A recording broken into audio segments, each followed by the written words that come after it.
வணக்கம் அன்பான ஜோதிடர்களே. நம் ஜாதகத்தில் சுகாதிபதியும் ஆயில்னு சொல்லக்கூடிய 8ஆம் இடத்து அதிபதியும்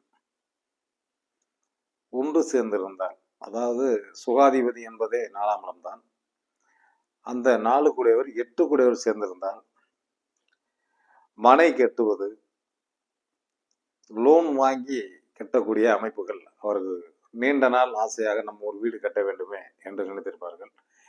இந்த அமைப்பில் உள்ளவர்கள் கடன் பட்டாலும் வீடு கட்டி சுகபோகமாக வாழ்வார்கள். அந்த திசை காலத்தில் மிகப்பெரிய கடன் பட்டாலும் வெற்றி அடைகிறார்கள். 4ஆம் இடம் கெட்டுப்போச்சு, 8ஆம் இடம் கெட்டுப்போச்சு என்று நீங்கள் நினைக்க வேண்டாம். 4ஆம் இடத்து அதிபதி 8 கூடையுடன் சேர்ந்திருந்தார், மீண்டும் ஒரு முறை கேட்டுங்க, நிச்சயம் வெற்றி பெறுவார்கள். நாளும் நல்லதே நடக்கும் என்று நல்ல கருத்தை கூறி விடைபெறுகிறேன். நன்றி, வணக்கம்.